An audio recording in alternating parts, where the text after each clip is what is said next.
باللہ من الشیطان الرجیم بسم اللہ الرحمن الرحیم تاسین تلک آیات القرآن وکتاب مبین ہدی وبشریٰ للمؤمنین الذین یقیمون الصلاة ویؤتون الزکاة وهم بالآخرة هم یوقنون ان الذین لا یؤمنون بالآخرة زینا لهم اعمالهم فهم یعمہون اولئک الذین لهم سوء العذاب وهم فی الآخرة هم الاخسرون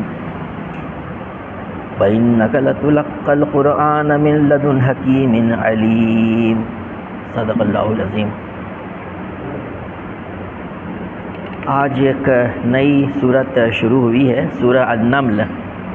سورہ شورى ختم ہوئی، اس کی ابتدائی 6 آیات پہلے رکوع کی تلاوت کی گئی ہیں۔ ان آیت کریمہ کا ترجمہ اس طریقے سے ہے: تاسین، یہ آیات ہیں قرآن اور کتاب مبین کی، ہدایت اور بشارت ان ایمان لانے والوں کے لیے جو نماز قائم کرتے اور زکوٰۃ دیتے ہیں، اور پھر وہ ایسے لوگ ہیں جو آخرت پر پورا یقین رکھتے ہیں۔ حقیقت یہ ہے کہ جو لوگ آخرت کو نہیں مانتے ان کے لیے ہم نے ان کے کرتوتوں کو خوشنما بنا دیا ہے، اس لیے وہ بھٹکتے پھرتے ہیں۔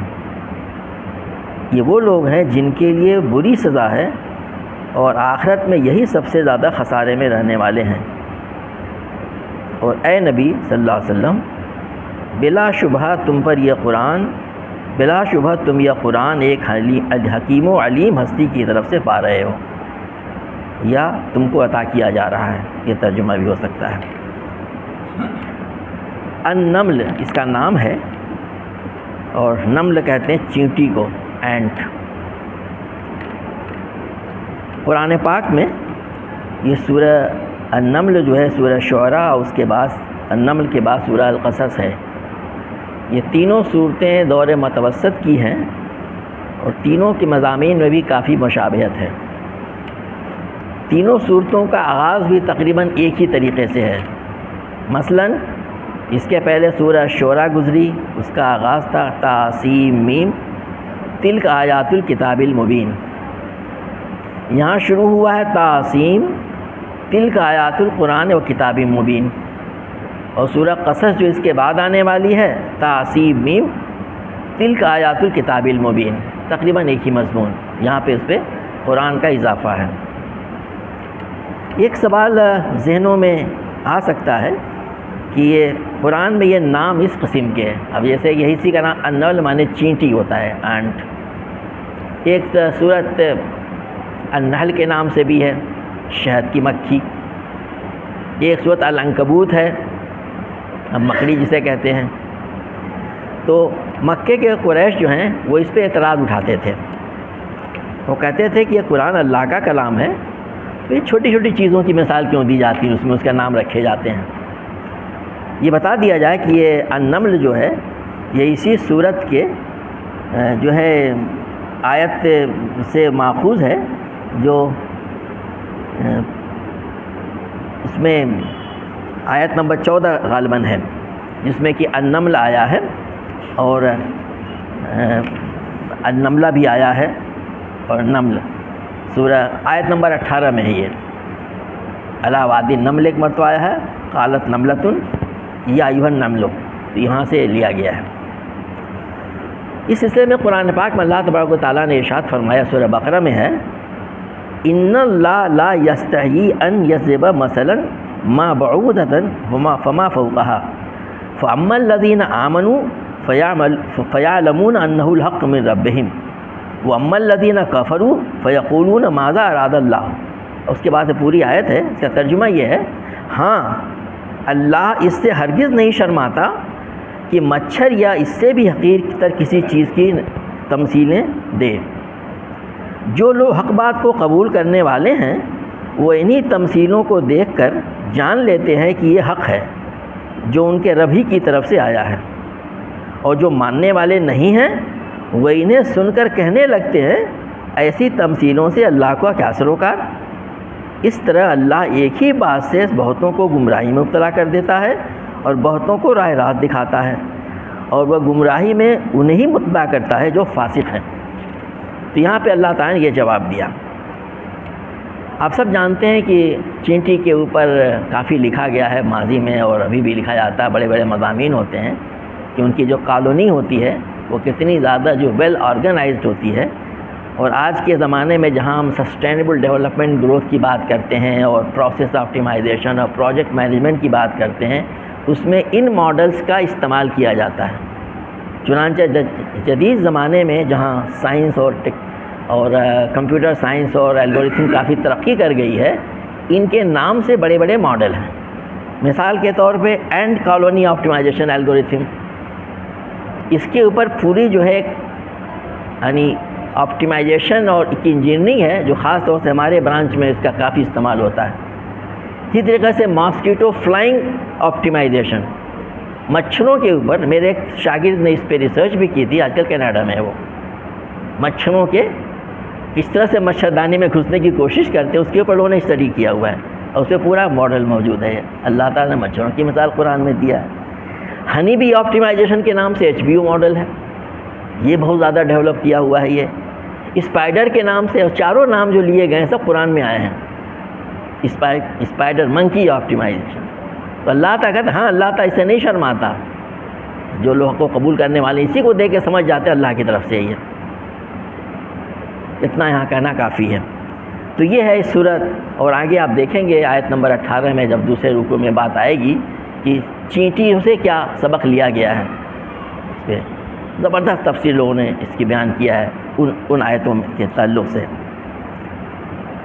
اس صورت کا موضوع بھی جو ہے وہی ہے جیسا کہ بتایا گیا تھا کہ پچھلی صورت میں آ چکا ہے، اور یہ بتایا گیا ہے کہ اس کا جو موضوع جو ہے بالکل تقریباً آپ دیکھیں گے اس کی شروع کی آیتیں بالکل ویسی ہی ہیں جیسے سورہ بقرہ میں شروع کی گئی تھیں، بالکل تقریباً ویسی کی ویسی آیتیں ہیں، اور بتایا گیا ہے کہ یہ ہدایت اور بشارت بنا کر بھیجی گئی ہے، لیکن کن کے لیے؟ جو آخرت کو ماننے والے ہیں۔ وہاں کیا کہا گیا تھا؟ ہدی للمتقین، سورہ بقرہ میں ہے تو قرآن پاک پوری دنیا کے لیے، پوری انسانیت کے لیے، ہدی للناس ہے، لیکن فائدہ کون اٹھائے گا اس سے؟ کہا گیا ہدی للمتقین۔ تو وہاں پہ ہی بات کہی گئی ہے۔ ایک اور خاص چیز جو اس سورہ کے مطالعے میں بار بار ہمارے سامنے آئے گی، اس کے پہلے کی صورت میں اللہ تعالیٰ کی صفت عزیز و رحیم بار بار آیا تھا۔ چنانچہ آپ کو یاد ہوگا کہ ہر انبیاء کے ذکر کے بعد میں وہ عزیز الرحیم کہا گیا تھا، تو اس کے صفت عزیزیت اور رحیمیت کا حوالہ بار بار دیا گیا تھا۔ اور اس صورت میں اللہ تعالیٰ کے صفت حکمت اور علم کا، حکیم علیم کا بار بار حوالہ آئے گا۔ چنانچہ آج کی آیتیں جو تلاوت کی اس میں بھی آخری آیت اسی پہ ختم ہوتی ہے کہ من لدن حکیم علیم، کہ اللہ تعالیٰ کی ہر چیز حکمت پہ مبنی ہوتی ہے، اور جو کچھ وہ بیان کر رہا ہے، جو کچھ نازل کر رہا ہے، وہ علم کی بنیاد پہ کر رہا ہے۔ چنانچہ اس کے ماننے میں ہی سراسر فائدہ ہمارا ہے۔ اس مختصر تمہید کے بعد اب ہم آتے ہیں اس کے موضوع پہ، ہم دیکھتے ہیں کہ اللہ تعالیٰ کیا فرما رہا ہے۔ طاسین، جیسا بتایا گیا کہ یہ حروف مقطعات ہیں، علماء نے بہت سی چیزیں لکھی ہیں، لیکن اس میں بھی طاسین ہے، تو ہے، اس کے پہلے والی صورت میں تو تھا، اس کے بعد والی میں بھی ہے، جس کے پہلے بات بار بار ہمارے سامنے آ چکی ہے۔ حضرت موسیٰ علیہ السلام کا واقعہ جہاں بھی بیان کیا جاتا ہے جس میں کہ سانپ کا ذکر آتا ہے تو جیسے بنا ہوتا ہے، جیسا ہے کوئی سانپ ایسے کھڑا ہوا ہے۔ ایک تعبیر لوگوں نے یہ بھی کیا ہے، ان کا حضرت موسیٰ علیہ السلام کا واقعہ اس میں ضرور بیان کیا ہوتا ہے، لیکن ہمارے بعض مفسرین اس کے بارے میں ہی کہتے ہیں کہ ان کو اللہ ہی تعالیٰ جانتا ہے۔ طاسین یہ حروف ہیں، انہی الفابیٹ سے قرآن پاک نازل ہوا ہے۔ عربوں کے درمیان میں بھی یہی الفاظ تھے، وہ اپنے آپ کو عربی کہتے تھے، کہ زماندان لوگ کہتے تھے وہ، لیکن ان کو قرآن بار بار چیلنج کرتا تھا کہ تم بھی ایسا قرآن بنا لاؤ، ایک صورت بنا لاؤ، ایک آیت بنا لاؤ، تو وہ عاجز تھے۔ چیلنج قرآن نے دیا، 5 جگہ قرآن میں اس کا ذکر ہے ہمارے سامنے بار بار آتے ہوئے، لیکن انہوں نے چیلنج کو قبول نہیں کیا۔ کہا کہ تلک آیات القرآن و کتاب مبین، یہ آیات ہیں قرآن کی اور کتاب مبین کی۔ اس بات پہ بار بار قرآن پاک زور دیتا ہے۔ اس کے پہلے کی صورت میں بھی کہا گیا تھا کہ اس کو ہم نے نازل کیا ہے، یہ اللہ کی طرف سے نازل ہے۔ یہ بات ہمارے دلوں میں بیٹھ جائے، جو شخص اس کو پڑھ رہا ہو، سن رہا ہو، یہ کلام اللہ تعالیٰ کا ہے، یہ انسانی کلام نہیں ہے، نبی اکرم صلی اللہ علیہ وسلم کا بھی نہیں ہے، ان کا نہیں ہے، ہرگز نہیں ہے، یہ اللہ کا کلام ہے، یہ قرآن کے کلام ہے۔ اور کتاب مبین جس کی آیاتیں بالکل کھلی ہوئی ہیں، کتاب مبین کی، اس کے کئی معنی ہوں گے۔ ایک تو معنی یہی ہوگا کہ اپنی بات اور اپنی دعوت بالکل غیر مبہم انداز میں جو کیا کہتے ہیں کہ کسی قسم کا اس میں ابہام نہیں ہوتا ہے، کھلی ہوئی پیش کرتا ہے۔ خود قرآن پاک اس بات کی گواہی دیتا ہے کہ یہ اللہ کی طرف سے ہے، یہ ہیومن بینگ کا نہیں ہو سکتا۔ یہ دونوں باتیں اس سلسلے میں کہی گئی ہیں کہ یہ آیات کتاب قرآن کی اور کتاب مبین کی ہیں۔ صرف یہ قرآن پاک کا اعجاز ہے، قرآن پاک کی یہ خصوصیت ہے کہ جہاں پہ قرآن کے بارے میں بار بار یہ کہا جاتا ہے یہ قرآن پاک کی آیات ہیں، اللہ تعالیٰ کے کتاب مبین کی آیات ہیں، اللہ کی طرف سے ہیومن بینگ کا کلام نہیں ہے۔ یہ بات بہت اہم ہے، جب یہ بات معلوم ہو جائے، اس پہ ہمارا یقین ہو جائے، ہونا چاہیے اللہ کا کلام ہے یہ۔ کون اللہ؟ جو حکیم ہے اور علیم ہے، تمام باتیں، تمام کام ماضی میں، حال ہے، مستقبل میں، سب کچھ حکمت پر مبنی ہے، اور وہ علم والا ہے۔ علم پر اس کا سارے نظام کی بنیاد ہے۔ جو کچھ قرآن میں بیان کیا گیا ہے، جو قبول کرنے میں، اس پہ عمل کرنے میں کسی قسم کی رکاوٹ اور ہچکچاہٹ ہونی چاہیے؟ ہرگز نہیں ہونی چاہیے۔ پھر آئے کہا ہدی و بشریٰ للمؤمنین، یہ بھی کہا جا سکتا تھا فیہ ہدی و بشریٰ للمؤمنین، اس میں ہدایت اور بشارت مومنین کے لیے ہے۔ یہ نہیں کہا جا رہا ہے، بلکہ یہ خود ہدایت اور بشارت ہے، یعنی یہ سراسر ہدایت پر مبنی ہے۔ قرآن زندگی کے گویا مطلب یہ ہوا کہ صرف چند معاملات میں نہیں، زندگی کے تمام معاملات میں قرآن پاک جو ہوتا ہے وہ ہدایت دیتا ہے، اور اس پہ عمل کرنے کے نتیجے میں وہ بشارت دیتا ہے۔ دنیا میں بھی اچھی زندگی کی، لیکن آخرت میں ابدی زندگی کی بشارت دیتا ہے۔ ہر معاملے میں یہ بات انتہائی اہم ہے۔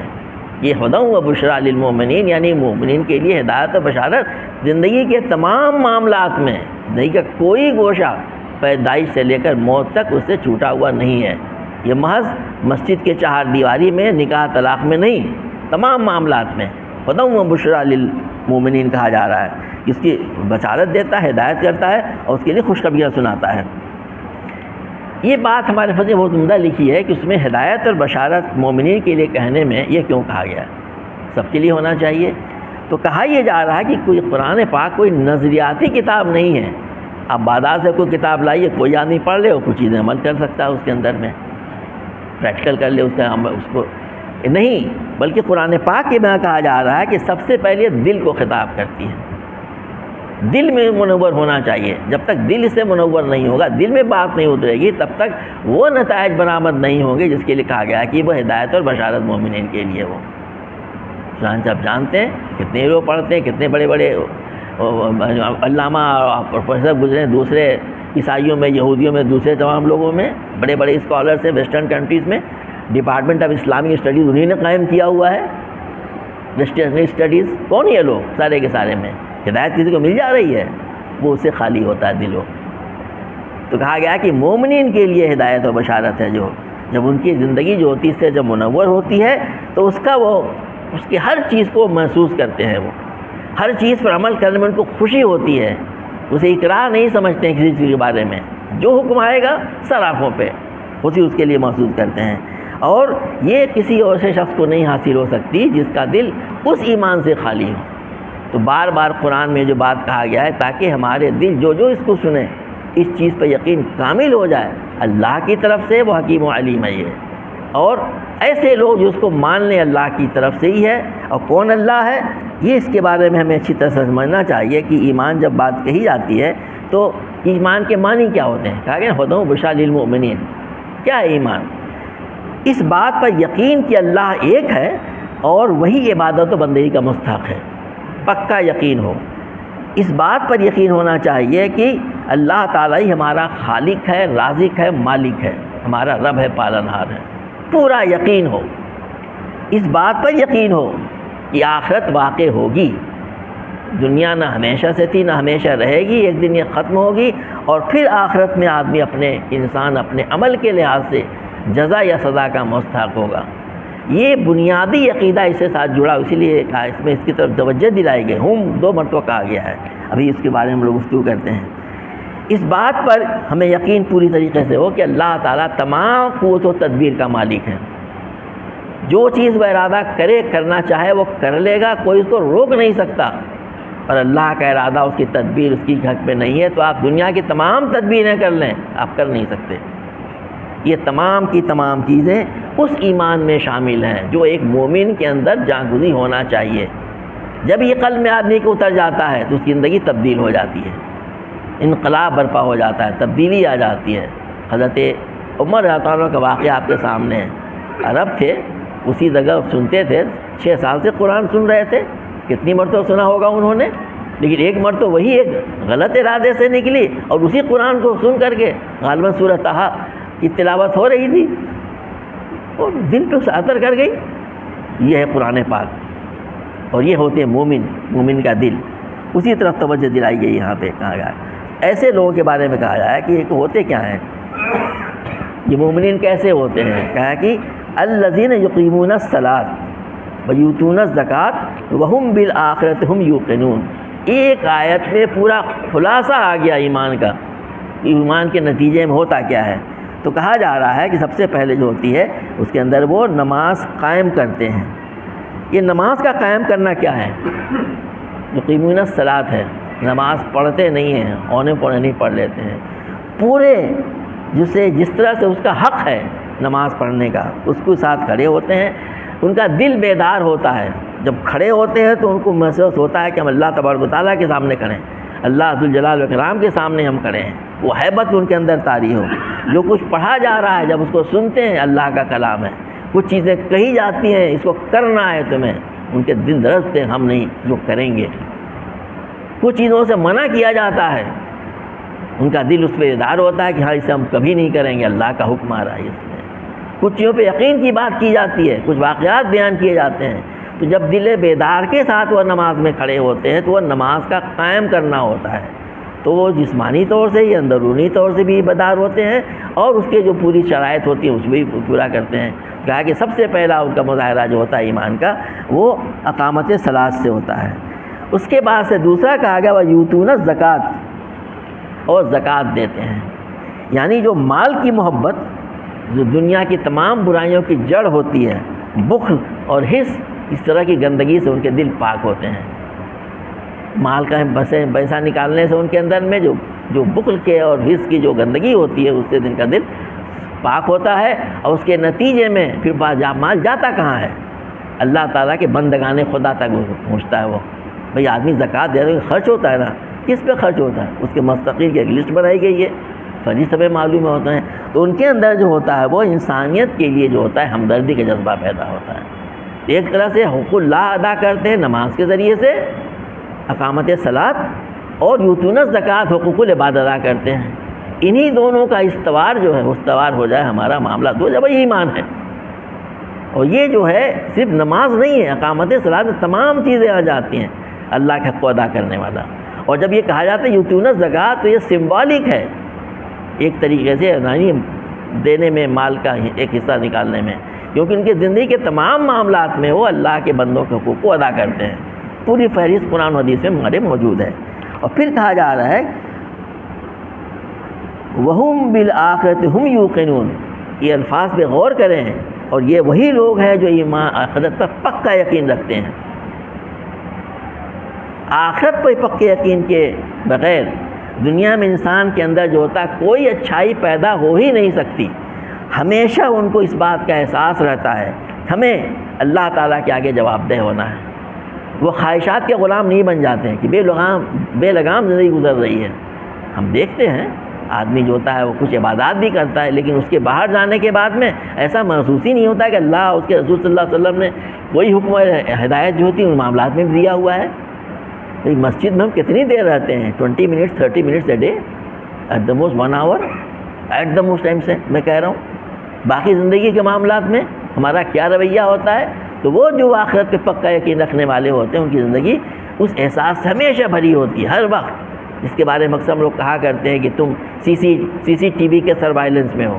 یہ کیا معمولی سی چیز ہے؟ یہ ہر وقت ذہن میں احساس رہے تو کہ اس پہ پکا یقین ہوتا ہے. ہم یوقنون, یقین ماننا نہیں کہا جا رہا ہے، ایمان نہیں، یقین ہوتا ہے ایسا ہی ہوگا، یہ ہونا ہے، قیامت آنی ہے، ہمیں جزا و سزا ہونی ہے، یہ یقین ہوتا ہے۔ اس کی طرف توجہ دلائی ہے کہ یہ وہ لوگ ہوتے ہیں کہ ان کے اندر، تو ایسے لوگوں کے بارے میں کہا جا رہا ہے کہ یہ جو ہیں یہ ان کے لیے ہدایت اور بشارت ہے، شروع میں ہی کہہ دیا گیا۔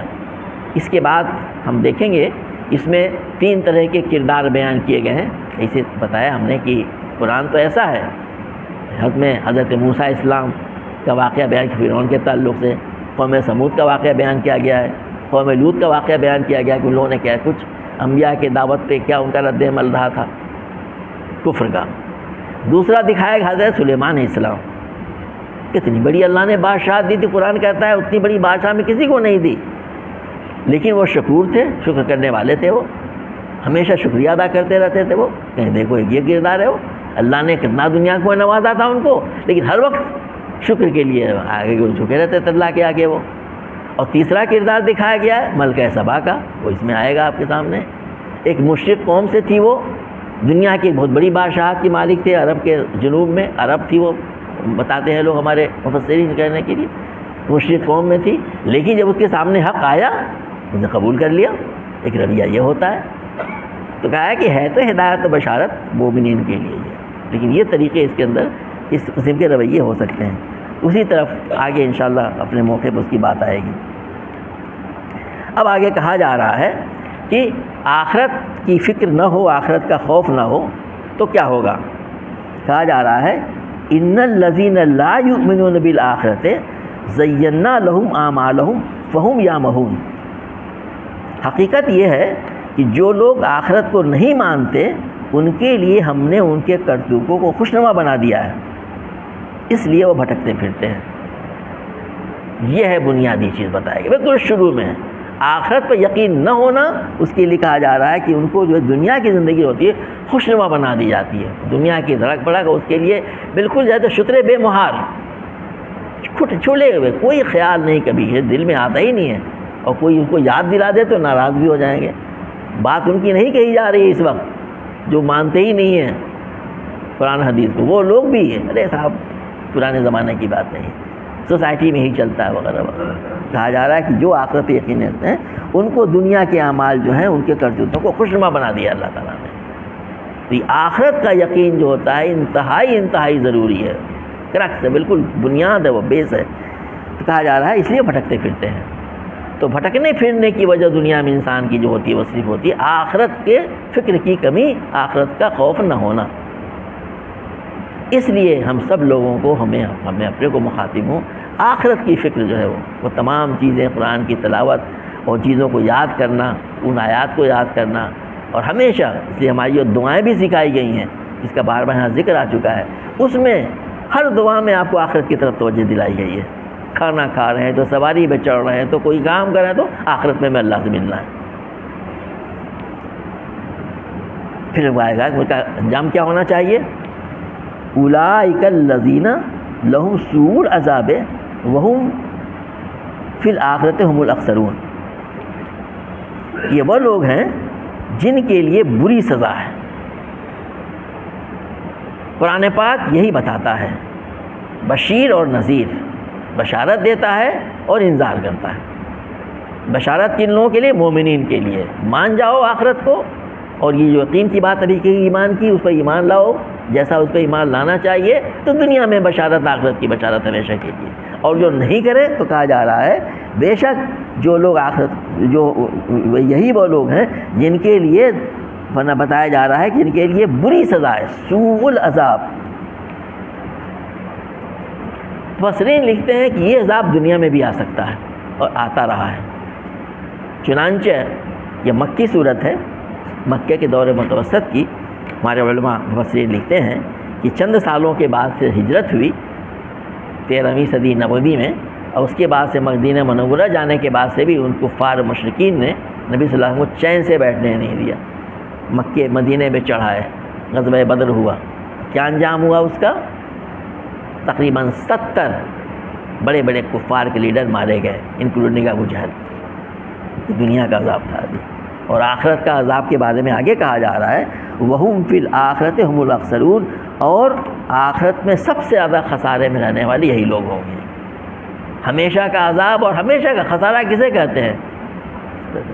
بالکل لاس، بالکل بینکرپسی جیسے ہو جائے آخرت کا خسارہ، ہمیشہ آخرت کے خسارے میں یہی لوگ رہنے والے ہیں۔ آخرت پہ یقین شروع میں کہہ دیا گیا، اور پھر سورج چلے گی 93 اس میں آیتیں ہیں، لیکن بات شروع میں آخرت کا ذکر بار بار کیا جا رہا ہے۔ اب قرآن سے شروع ہوا تھا، اب پھر قرآن پہ بات ختم کی جا رہی ہے۔ وَإِنَّكَ لَتُلَقَّى الْقُرْآنَ مِن لَدُنْ حَكِيمٍ عَلِيمٍ، آگے فرمایا جا رہا ہے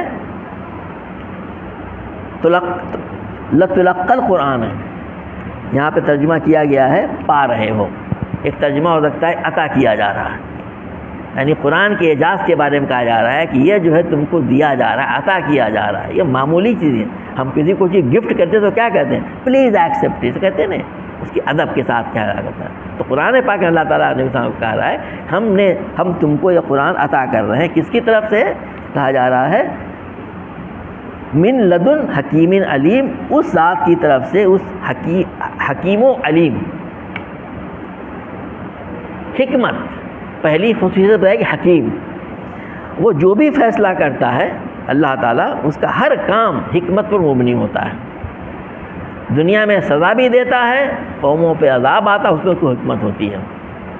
تکلیفیں ہوتی ہیں بظاہر، پریشانیاں ہوتی ہیں، وہ بھی حکمت سے مبنی ہوتی ہے۔ تو کہا جا رہا ہے کہ اس پہ حکمت پر مبنی ہوتا ہے، اور جو کچھ بھی وہ فیصلہ کرتا ہے علم کی روشنی میں کرتا ہے۔ چنانچہ قرآن پاک جو ضابطۂ حیات پیش کر رہا ہے کہ کیسے ہم زندگی گزاریں، یہی تو قرآن بتاتا ہے کہ تم کیسے دنیا میں رہو۔ تو اس کے احکام و ہدایات ہوں، اس کا اسلوب بیان ہو، کب وہ نازل کیا گیا، اس میں جو اجزاء میں جو ترکیب ہے ایک کے بعد ایک جو کہی گئی ہے، سب میں کوئی نہ کوئی حکمت ہے۔ اس کے جو موضوعات بیان کیے گئے ہیں، ابھی سورہ شعراء ذکر کیا گیا، یہاں پہ سورہ یہ نمل ہے، قصص آئے گی، اس میں جو موضوعات کی ترتیب ہے، علماء کہتے ہیں کہ تمام کی تمام چیزوں میں ایک حکمت ہے، اور پورا کا پورا قرآن جو نظام و ضابطہ دیتا ہے وہ علم اور حکمت کی بنیاد پہ، حکمت اور علم کی بنیاد پہ دیتا ہے اللہ تعالیٰ۔ تو اللہ تعالیٰ جب حکمت ہر چیز میں ہے، پورے وزڈم کے ساتھ میں اللہ تعالیٰ سب سے بڑا وائس وزڈم والا، اور علم کی بنیاد پہ ہم دنیا میں کوئی فیصلے کرتے ہیں تو جو انفارمیشن ہوتی ہے اسی کی بنیاد پہ، یہاں بیٹھے پڑھے لکھے لوگ مانتے ہیں ANN ہوتا ہے، فزی لاجک ہوتی ہے، کیا ہوتا ہے؟ یہ کچھ فیڈ کیا جاتا ہے، اسی کی بنیاد پہ وہ لاجک ہوتی ہے، ANN وغیرہ، آرٹیفیشل نیورل نیٹ ورک، فلاں چیزیں۔ اب وہ اس میں جتنا علم ہوگا، ٹریننگ اتنی زیادہ اس کا ماڈل صحیح ہوگا۔ اور یہ کس کی طرف سے؟ اللہ کی طرف سے، جو علیم ہے، یعنی سب سے زیادہ نالج والا، یعنی اس کے اللہ کے علم کا، اللہ کی حکمت کا دنیا کی کسی سے موازنہ کیا ہی نہیں جا سکتا۔ اس کی طرف سے جب کوئی چیز آ رہی ہے تو جو چیز پیش کی جائے گی وہ کتنی پوری حکمت ہوگی، اس میں کتنے فوائد ہمارے لیے ہوں گے۔ تو کہا جا رہا ہے کہ یہ جو تم قرآن پا رہے ہو، یہ علیم و حکیم ہستی کی طرف سے تمہیں عطا کیا جا رہا ہے۔ تو بظاہر نبی کریم صلی اللہ علیہ وسلم سے کہا جا رہا ہے، آپ کو تسلی دی جا رہی، لیکن ہم سب کو سنایا جا رہا ہے، اس کی طرف سے ہے قرآن۔ اس قرآن کی عظمت کو سمجھو۔ شروع میں کہا گیا آیات القرآن و کتاب مبین، یہ کتاب قرآن کی آیات ہے اور کتاب مبین کی، اور یہ کہا جا رہا ہے کہ تم کو یہ اس حکیم و علیم ہستی کی طرف سے عطا کیا جا رہا ہے۔ تو قرآن کی عظمت اس میں بیان ہے۔ اللہ تعالی ہم سب لوگوں کو قرآن پاک کی اس عظمت کو محسوس کرنے، اپنے دلوں میں اس کو جانگزی کرنے، قرآن پاک پہ غور کرنے، اس پہ عمل کرنے کی توفیق عطا کریں، اس کے مطابق اپنی زندگی کو ہم سنوارنے والے بن جائیں۔ آخرت کا سچا اور پکا یقین، ہم نماز اور زکوٰۃ کے قائم کرنے والے اور زکوٰۃ کے ادا کرنے والے اس کے حقیقی مفہوم میں بن جائیں انشاءاللہ۔ اسی میں ہماری دنیا آخرت کی کامیابی ہے۔ ربنا تقبل منا انک انت السمیع العلیم وتب علینا التواب الرحیم۔ سبحان ربک رب العزۃ عما یصفون وسلام علی المرسلین والحمد للہ رب العالمین۔